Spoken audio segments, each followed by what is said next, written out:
Jadi kami di sini ingin mempresentasikan tentang tugas manajemen bisnis, tentang salah satu contoh perusahaan gagal dan juga berhasil dalam mengimplementasikan konsep manajemen bisnis. Sebelum kita ke materinya, kita kenalan dulu ya. Perkenalkan, saya Muhammad Al-Musa, saya sebagai moderator dan juga pemateri. Lalu selanjutnya ada Ibu Yanti sebagai pemateri juga. Lalu ada Salman Al-Faizi. Sebelahnya ada presentasi Lamusi Halo. Dan yang terakhir ada Anissa. Oke, udah kenal semua ya. Selanjutnya kita akan ke materi pertama, yaitu tentang manajemen bisnis. Manajemen bisnis secara umum berarti kegiatan perencanaan, pengerjaan, pengawasan dalam sebuah bisnis. Lalu yang keempat ada manajemen distribusi. Tugasnya ialah untuk mengatur kegiatan distribusi, seperti mengatur bagaimana produk tersebut, apakah sampai ke tangan produsen dengan cepat dan juga dengan. Dan yang kelima ada manajemen sumber daya manusia atau SDM. Tugasnya ialah mengatur segala aktivitas pekerja, termasuk mengatur porsi tanggung jawab, bidang pekerjaan, dan juga kedisiplinan pekerja. Oke, sekian materi dari saya. Selanjutnya akan dilanjutkan oleh Ibu Yanti mengenai salah satu perusahaan yang berhasil dalam mengimplementasikan konsep manajemen bisnis. Dan perusahaan yang kami pilih adalah Google. Noise Market. Iya. Oke, baik. Terima kasih atas waktunya.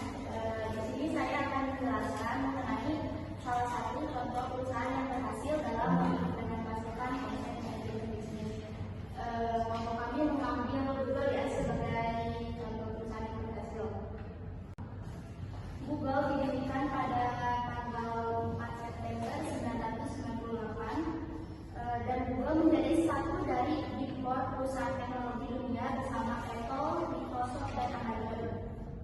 Meski awalnya ditemukan oleh Larry Page dan Sergey Brin sebagai mesin pencari, Google berkembang menjadi lebih dari itu, terutama setelah Google menjadi perusahaan publik dengan I.O. di tahun 2004 dan pada Oktober 2006 Google mengakuisisi YouTube dengan nilai 1,65 miliar US dollar. Dan di tahun selanjutnya pada tahun 2007 Google mengakuisisi DoubleClick. Kemudian selanjutnya ada struktur organisasi.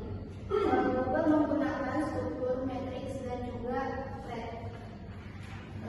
Struktur Google melibatkan 3 karakteristik utama, yaitu pertama, berbasis fungsi, melibatkan sisi fungsional karena perusahaan memiliki fungsi terpisah seperti keuangan, penjualan, pemasaran, penelitian, dan lainnya yang dikelompokkan ke dalam departemen fungsional berbeda.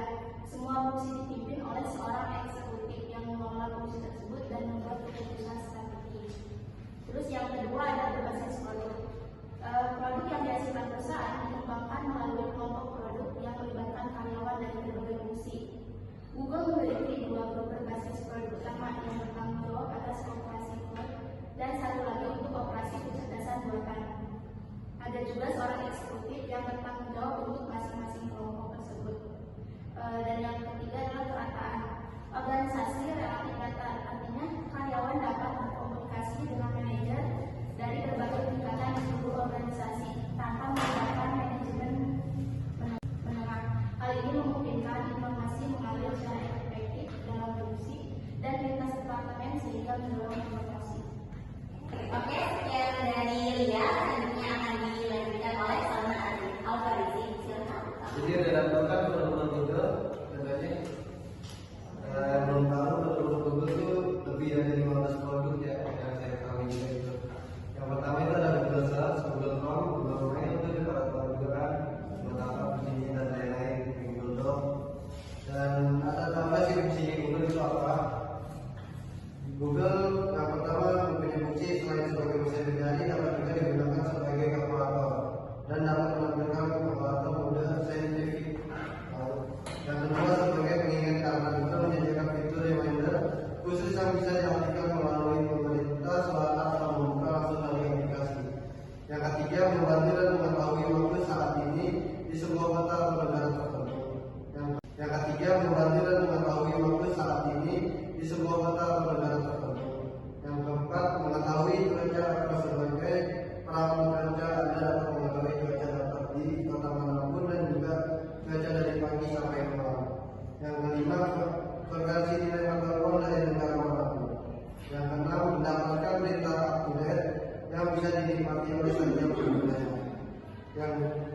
Selanjutnya, faktor-faktor keberhasilan Google.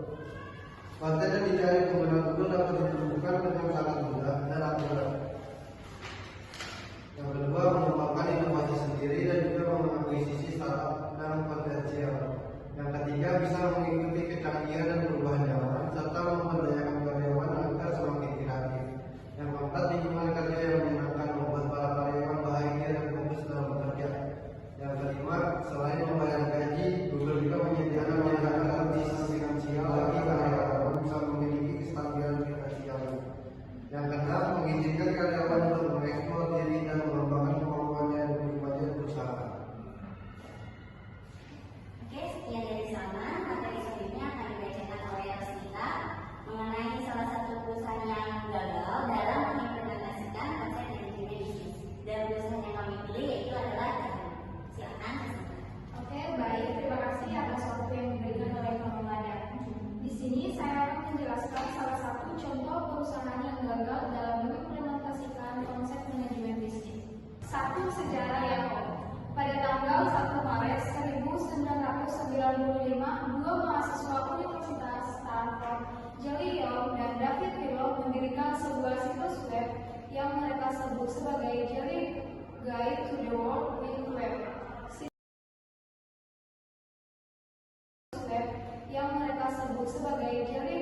Guide to the World Wide Web. Situs ini kemudian berubah menjadi nama Yahoo, yang menjadi salah satu perusahaan internet terbesar dan paling sukses di dunia. Yahoo awalnya dibuat sebagai sebuah direktori online untuk membantu orang menemukan situs-situs web yang berguna. Dalam beberapa bulan, situs ini menjadi sangat populer dan menarik minat dari banyak pengguna internet di seluruh dunia. Namun, nama Yahoo sebenarnya telah lebih dulu dipatenkan menjadi merek produk saus barbecue dan perahu karet oleh perusahaan lain. Inilah sebabnya mengapa Yahoo dan Willow terpaksa menambahkan sebuah tanda seru di belakang kata Yahoo, sehingga menjadi Yahoo. Pada tanggal 8 Maret 1997, Yahoo mengakuisisikan perusahaan layanan komunikasi online. Ya, jadi saya akan menjelaskan fungsi Yahoo. Fungsi Yahoo, satu, sebagai sumber informasi. Yang kedua, selain untuk menerima dan mengirim mail, Yahoo Mail juga menyajikan berita atau info terkini tanpa harus keluar dari Yahoo Mail. Beda dengan Google yang mengharuskan pengguna keluar dari Gmail untuk mendapatkan berita. Yang ketiga, dapat melihat berita perakiraan cuaca. Yang keempat, dapat digunakan untuk mencari definisi dari kata-kata dengan define. Yang bagian E, faktor kegagalan Yahoo. Yang pertama, penyebab utamanya adalah Yahoo terlalu fokus pada pelayanan iklan karena memang banyak mendapatkan keuntungan dan kurang respon terhadap tawaran inovasi. Yang kedua, kurangnya ruang inovasi bagi para programmer. Karyawan Yahoo yang mayoritas programmer hanya menjalankan tugas dari atasan. Yang ketiga, penyebab ketiga, krisis identitas. Yahoo saat itu mengatakan bahwa ia adalah perusahaan media yang berfokus pada iklan, bukan perusahaan software. Meski pendiri dan mayoritas karyawannya adalah programmer, karena ia takut diserang Microsoft yang saat ini telah membunuh Netscape. Yang keempat, karena lebih fokus pada pelayanan iklan, Yahoo mengganti karyawan programmer, merekrut karyawan lulus MBA untuk membesarkan perusahaannya. Yang kelima, penyebab kelima, terlambat membaca situasi pasar. Kurangnya jumlah programmer menyebabkan Yahoo susah berinovasi. Saat era smartphone mulai digandrungi, Google dan Kios menguasai smartphone. Barulah Yahoo memutuskan rekrut programmer besar-besaran, namun tetap tidak bisa menyaingi produk lain. Kualitas mesin itu pula yang menarik minat banyak pengguna. Mereka yang memakainya memasukkan berbagai kata kunci dan pertanyaan ke mesin tersebut.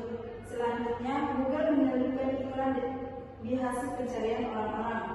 Di saat mesin pencarian buat Google tumbuh besar, Yahoo masih saja berusaha menguasai internet dengan tenaga manusia. Hingga akhirnya pionir mesin pencari itu sadar dan berusaha memutar haluan. Struktur organisasi, gaya manajemen, serta budayanya sangat penting bagi organisasi manapun. Hal itu dibuktikan oleh Google yang terus berkembang dengan layanan atau jasa baru, menjadikan mereka berbagai perusahaan terkemuka dan tempat terbaik bagi para pekerja. Runtuhnya yang harus disebabkan oleh struktur hierarki, yakni gaya manajemen yang ketat dan budaya kerjanya.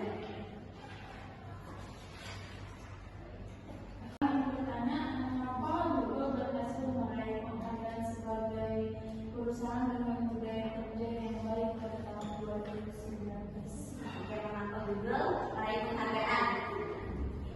Ada lagi mungkin? Oke, silakan. Saya ditanya, apa itu struktur perusahaan matrix dan Oke, perusahaan matrix dan ada lagi? perkenalkan, saya Yudhistira Menani.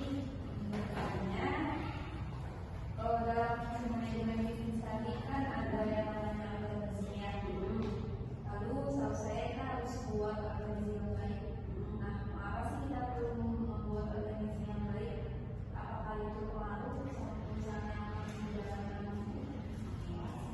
Oke, kami minta waktu sebentar untuk menjawab ya.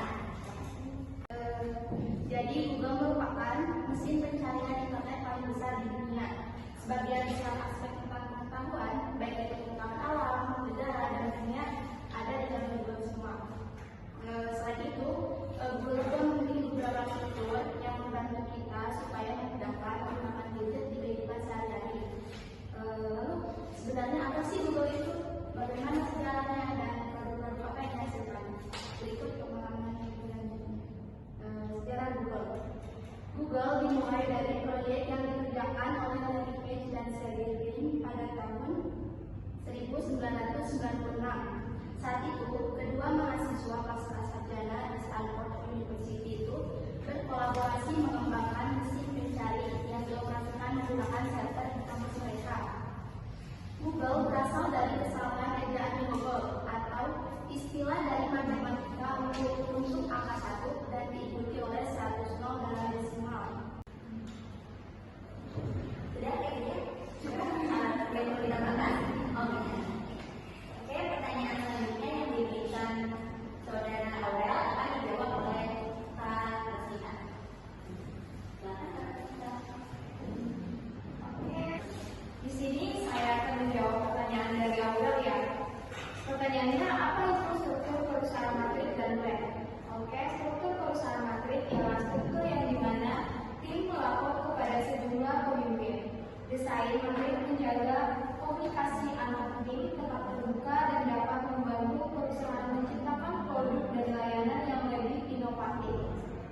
Sedangkan struktur web berarti bahwa organisasi memiliki sedikit tingkat manajemen antara tenaga kerja dan manajer tingkat tertinggi. Artinya, semua orang bisa berbicara kepada siapapun tanpa melihat jabatannya. Yang bertujuan untuk mencapai target. Hal ini berarti bila tidak ada pengawasan tentang manajemen, maka akan sangat kecil kemungkinannya untuk memperoleh keuntungan dalam penjualan. Yang kedua, saya akan membahas tentang fungsi manajemen bisnis. Yang pertama ada planning. Planning adalah perencanaan. Perencanaan seperti apa sih? Perencanaan untuk membangun perusahaan seperti apa, pemasaran seperti apa, produk apa yang akan dijual, dan sebagainya. Lalu yang kedua ada organizing.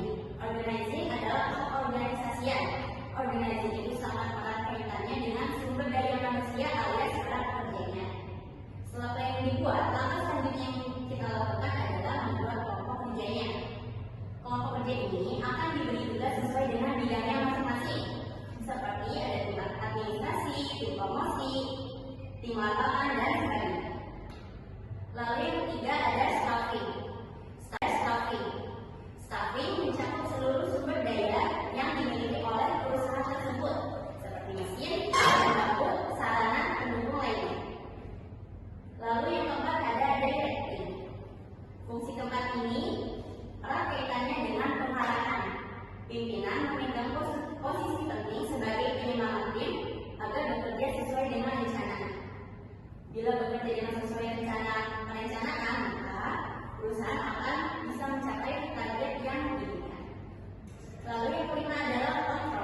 dan juga agar dapat mencapai target yang ditetapkan.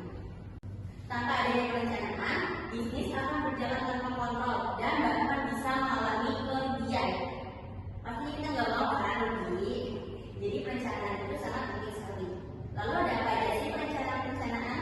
Yang pertama itu menentukan tujuan dan target yang ingin dicapai. Lalu yang kedua, kita menyusun hal-hal sesuai target agar bisa mencapai target tersebut. Yang ketiga, kita menentukan sumber daya manusia dan juga sumber daya lainnya yang diperlukan. Lalu kita menetapkan standarisasi kerja untuk mencapai target tersebut. Dan yang terakhir, tentang komponen manajemen bisnis. Yang pertama ada manajemen keuangan, tentunya untuk mengawasi bagian keuangan. Lalu yang kedua ada manajemen marketing, tugasnya tentu untuk mengawasi kegiatan pemasaran atau marketing.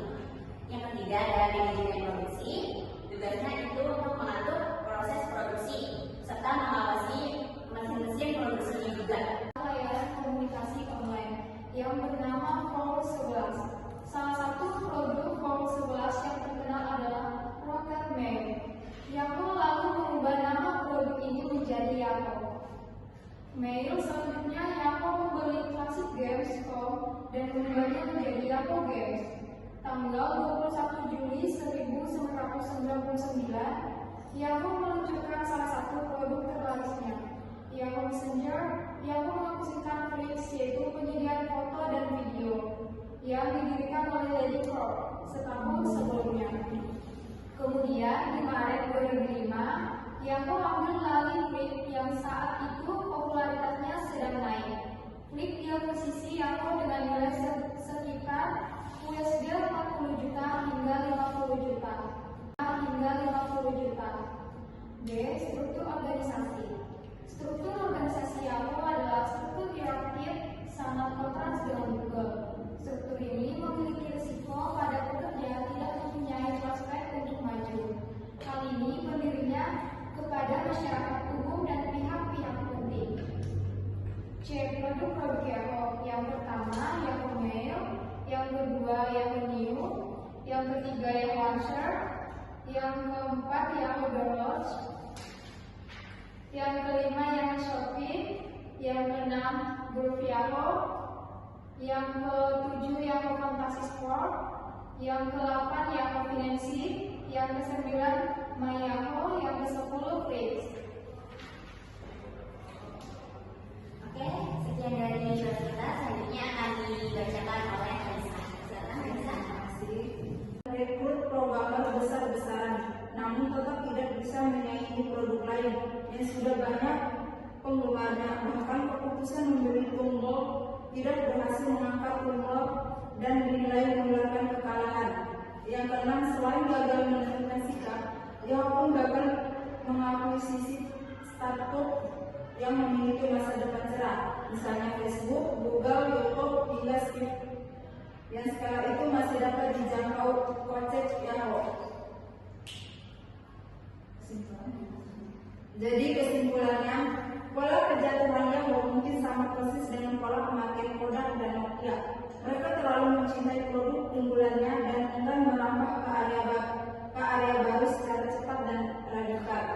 Sejak awal pendiriannya, Google tetap fokus mengembangkan teknologi mesin pencari kualitas. Mesin itu pula yang menarik minat banyak pengguna, tetap dan budaya kerjanya. Oke, karena bahasan tadi kami sudah selesai, sekarang kami buka sesi tanya jawab. Mungkin ada yang mau ditanyakan, teman-teman? Oke, Puput silakan pertanyaannya. Perkenalkan nama saya Puput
siapapun tanpa melihat jabatannya. Hal ini membuat setiap individu bebas untuk berekspresi dan mengungkapkan ide dengan siapapun. Sekian dan terima kasih. Cukup, ada? Terima kasih. Oke, pertanyaan selanjutnya yang diberikan oleh Pak Puput itu akan dijawab oleh saya sendiri, Maudara. Pertanyaan tentang perusahaan apa saja yang diakuisisi oleh Google. Jadi total perusahaan yang sudah diakuisisi oleh Google itu lebih dari 180 perusahaan. Beberapa di antaranya itu ada HTC pada tahun 2017, lalu ada Nestlé pada tahun 2014, ada Chronologics tahun 2016, ada Android pada tahun 2005, lalu ada e-book Technologies pada tahun 2011, ada Escape di tahun 2007, lalu ada Simplify Media tahun 2010, tahun 2010, ada YouTube tahun 2006, dan ada IPT Software di tahun 2010. Sudah cukup, Kak? Terima kasih, Kak. Selanjutnya pertanyaan dari Pak Hasan akan dijawab oleh Saudara Salman. Izin menjawab untuk pertanyaan dari Hasan, apa perbedaan fitur pencari Google dan Yahoo?